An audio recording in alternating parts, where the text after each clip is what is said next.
अस्सलाम वालेकुम स्टूडेंट्स, कैसे हैं आप सब। उम्मीद है खैरियत से होंगे। अच्छा जी, लास्ट टाइम हम लोगों ने डिफरेंशियल इक्वेशन की एक्सरसाइज 2.3 तक इंपॉर्टेंट क्वेश्चन डिस्कस कर लिए थे।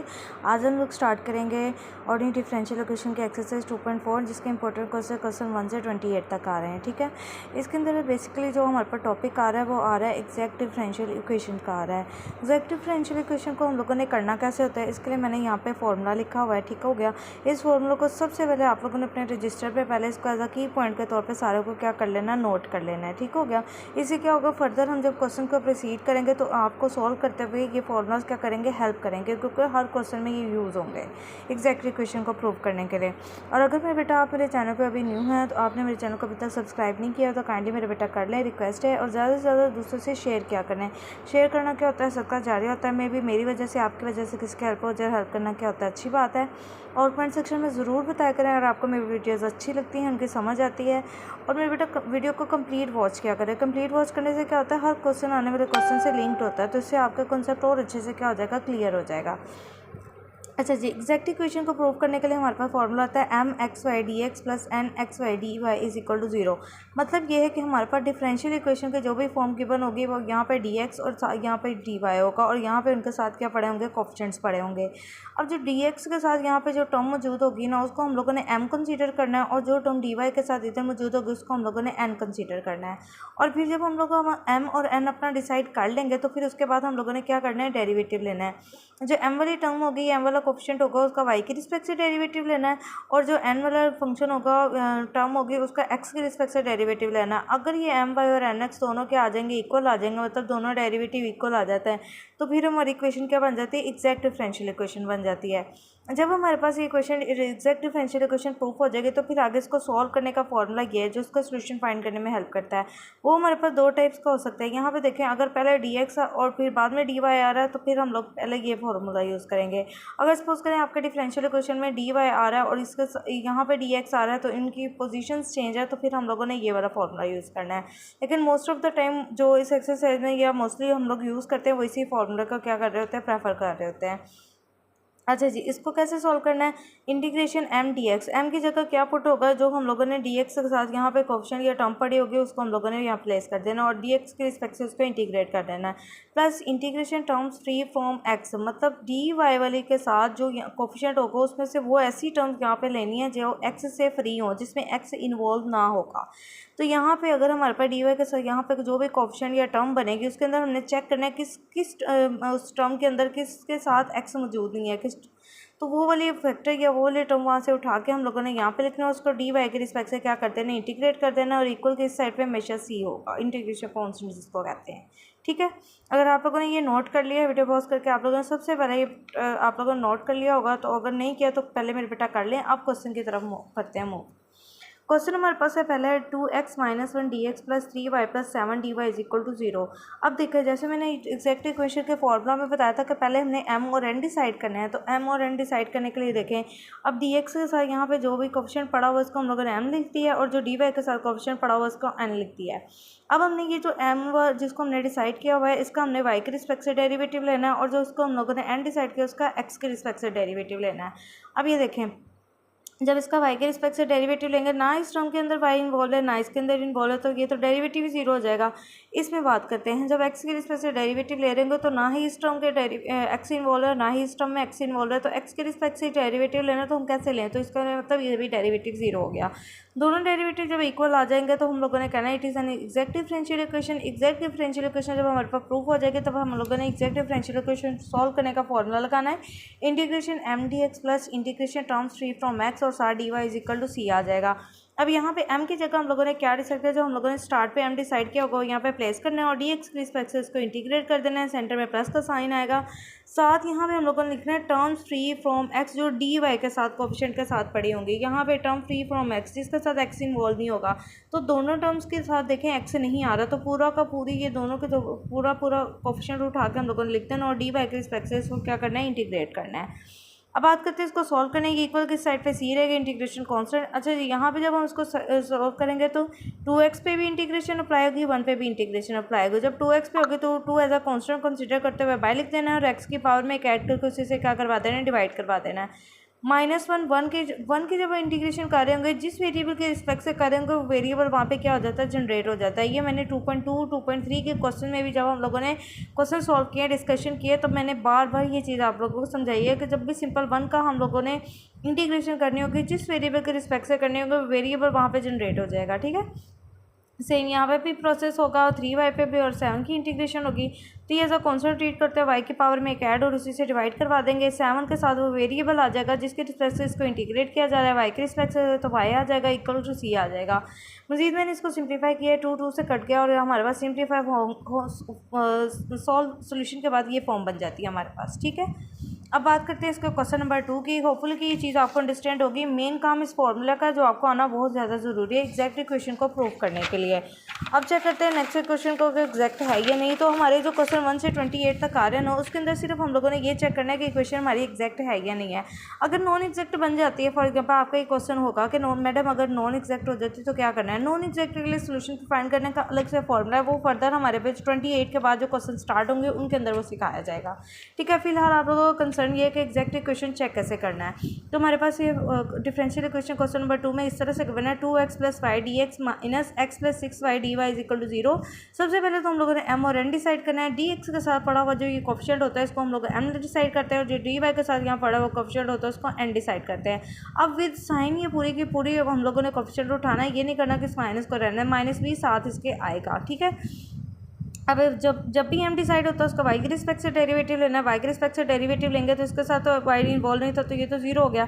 y का y के रिस्पेक्ट से डेरिवेटिव क्या आ जाएगा, हमारे पास 1 आ जाएगा। आएगा कैसे, जैसे हम लोग d/dy लिख देते हैं और y का ही हम लोग क्या कर लें, डेरिवेटिव ले रहे हैं, तो ये दोनों वेरिएबल जब भी सेम हो जाते हैं तो आंसर क्या आ जाता है, 1 आ जाता है।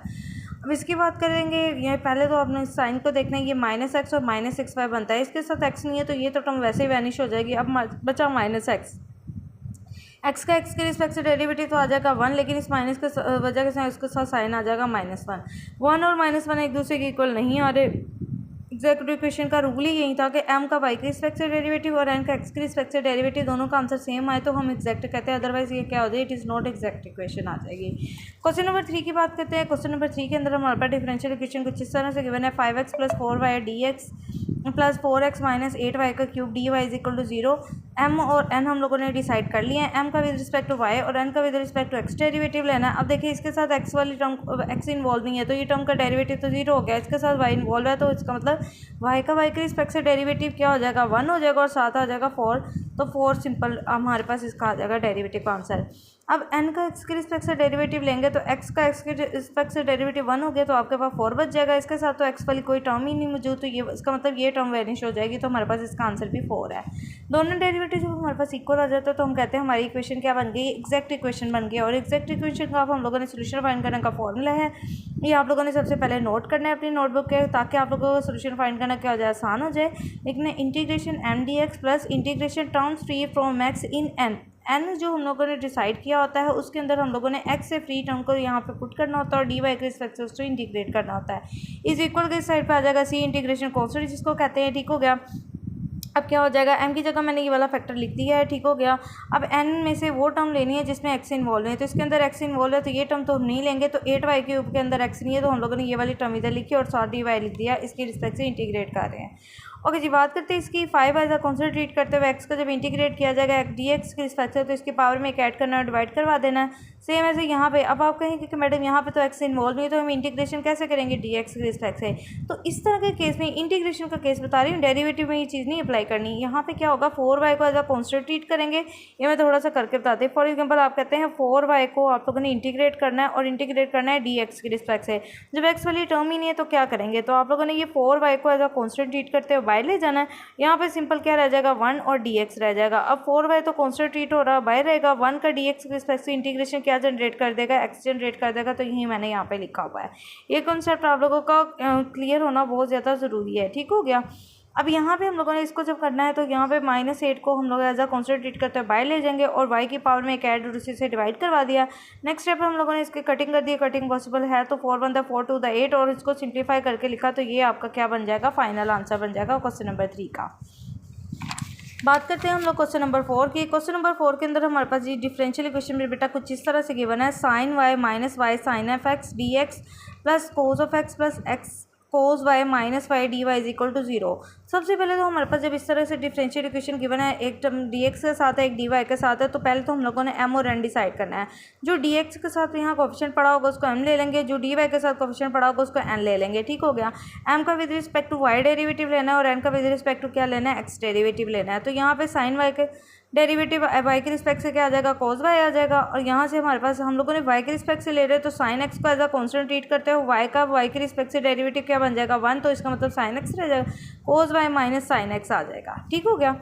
ये हमारे पास हम लोग ये जो एम का वाई के रिस्पेक्ट से डेरिवेटिव बेसिकली पार्शियल डेरिवेटिव होते हैं। पार्शियल डेरिवेटिव क्या होते हैं, उसके अंदर दो एक नहीं वेरिएबल, एक से ज़्यादा वेरिएबल इन्वॉल्व होता है, तब हम लोग पार्शियल डेरिवेटिव यूज़ करते हैं।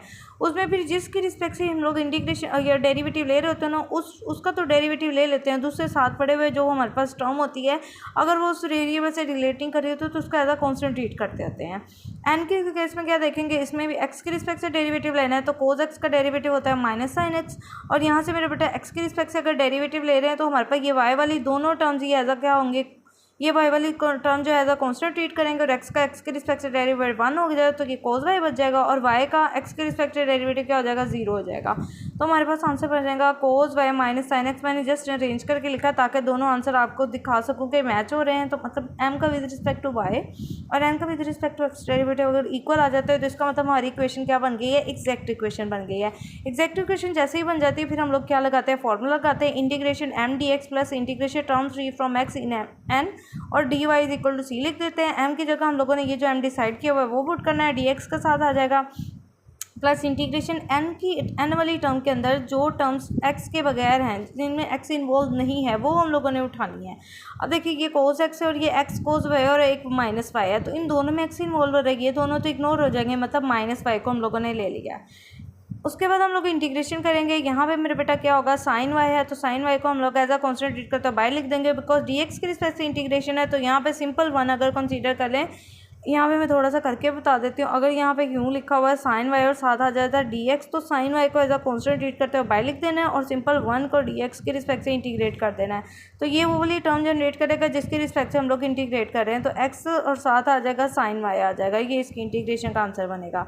सेम यहाँ पे हम लोग ये एक्स के रिस्पेक्ट से कर रहे हैं तो वाई का जो कॉन्स्टेंट ट्रीट करते हुए साइन एक्स का जो डेरिवेटिव होता है माइनस कोस एक्स होता है वो मैंने लिख दिया है, ये माइनस इधर ऑलरेडी आ रहा था, प्लस आ जाएगा, माइनस बाहर लिख देंगे, वाई की पावर में एक ऐड और उसी से डिवाइड करवा देंगे। मजीद हम लोग इसको क्या करेंगे, सिंप्लीफाई करेंगे, एक्स साइन ऑफ वाई ऐसे रहेगा, माइनस माइनस का बन जाएगा plus Y cos of X minus Y square by 2 is equal to C. ये इसका क्या आ जाएगा, फाइनल आंसर आ जाएगा।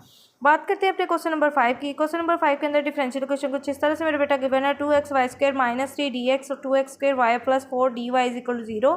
एम और एन जैसे ही हम लोगों ने डिसाइड करेंगे, याद रखना है डी एक्स के साथ वाला कोएफिशिएंट जो होता है वो एम डिसाइड होता है और डी वाई के साथ वाला कोएफिशिएंट एन डिसाइड होता है।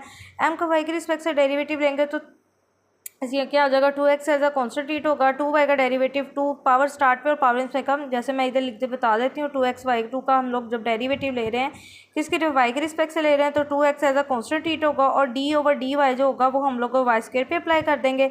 वहीं हम लोग कैलकुलस वाले रूल यूज़ करेंगे, पावर एक स्टार्ट पे और पावर में से क्या हो जाएगा, एक कम हो जाएगा, तो ये क्या पर 2 टू द 4x और y की पावर है 2 माइनस 1 से 1 आ जाए, मतलब 4xy बच जाएगा, जो कि मैंने इधर लिख दिया है। ठीक है, यहाँ पे हम लोगों का n का with respect to x derivative ले रहे हैं तो इस t के साथ तो y इन्वॉल्व नहीं था, इसका कॉन्स्टेंट नंबर का डेरिवेटिव में हमेशा 0 होता है। अब यहाँ पे मेरे बेटा क्या हो जाएगा, x के रिस्पेक्ट से डेरिवेटिव तो 2 स्टार्ट में जाएगा, 2 टू द क्या बन जाएगा 4x हो जाएगा, साथ y आ जाएगा। सेम यही चीज़ इस पर हम लोगों ने क्या करना, डेरिवेटिव वाले रूल अप्लाई करने हैं। और अगर आप लोगों को डेरिवेटिव इंटीग्रेशन कॉन्सेप्ट वीक है तो आप मेरे कैलकुलस 1 की जो वीडियो प्लेलिस्ट में जाकर देख सकते हैं, वहाँ पे हम लोग चैप्टर 2 चैप्टर 3 चैप्टर 5 इन सब में मैंने इंटीग्रेशन डेरिवेटिव के कॉन्सेप्ट के एक हम लोगों ने क्या किया, डिस्कस किया हुआ और सीखा भी हुआ है। मज़ीद अगर आप लोगों ने इसी वीडियो के थ्रू सीखना है तो आप लोग वीडियो कंप्लीट वॉच कीजिएगा और साथ साथ अपने कॉन्सेप्ट जो मैं छोटे छोटे रिवाइज करवा दी उनको साथ साथ नोट करते जाइएगा। जब हमारे पास एम वाई एन एक्स के इक्वल आ जाता है तो इसका मतलब हमारी एग्जैक्ट इक्वेशन बन जाती है। एग्जैक्ट इक्वेशन के बाद हम लोगों ने क्या करना होता है, फॉर्मूला अप्लाई करना है, integration M D x plus integration terms free from X in N D Y is equal to C आ जाएगा। एम की जगह हम लोगों ने एम वाला फैक्टर लिख दिया। उसके बाद टर्म फ्री फ्रॉम एक्स जो एन के अंदर आ रही हैं, इसमें एक्स इन्वॉल्व है तो ये टर्म लेंगे नहीं, सिर्फ 4 आ जाएगा। इसको इंटीग्रेट करेंगे 2x वाई स्क्वायर को डी एक्स के रिस्पेक्ट से करें, इसका मतलब y square as a constant treat होगा, 2 एज अ कॉन्स्टेंट ट्रीट होगा, एक्स की पावर में एक ऐड और उसी से डिवाइड करवा देना है। 3 पे जब इंटीग्रेशन अप्लाई करें 3 एज अ कॉन्स्टेंट ट्रीट करते हुए बाई निकाल देंगे और 1 सिंपल 1 बचेगा जिसकी dx के रिस्पेक्ट से इंटीग्रेशन क्या जनरेट कर देगी x। ये जैसे मैंने क्वेश्चन नंबर 3 क्वेश्चन नंबर 2 में डिस्कस किया हुआ है, ठीक है। उसके बाद हमारे पास 4 है, तो 4 एज अ कॉन्स्टेंट ट्रीट करते हुए बाई निकाल देंगे और सिंपल हमारे पास 1 dy की इंटीग्रेशन आ जाएगी। 4 और 1 की इंटीग्रेशन जो y के रिस्पेक्ट से करेंगे तो y जनरेट हो जाएगा। तो ये मैंने लिखा हुआ इज इक्वल टू सी, ये कंसेप्ट इधर यूज़ किया था। अब मैंने मज़ीद सिंप्लीफाई कर दिया, 2 से कट गया और सिंप्लीफाई होकर हमारे पास क्वेश्चन नंबर 5 का क्या बन गया, ये आंसर हो गया। मेरे बेटा अगर आप लोगों को मेरी वीडियोस अच्छी लगती है कमेंट सेक्शन में ज़रूर बताया करें, और अगर अभी तक आप लोगों ने मेरे चैनल को सब्सक्राइब नहीं किया तो काइंडली मेरे बेटा कर लें, रिक्वेस्ट है। और ज़्यादा से ज़्यादा दूसरों से क्या किया करें, शेयर किया करें। शेयर करना क्या होता है, सदका जारिया होता है। और बेल आइकन के बटन को ज़रूर प्रेस करें ताकि मेरे आने वाली वीडियोज़ की अपडेट आपको मिलती रहे।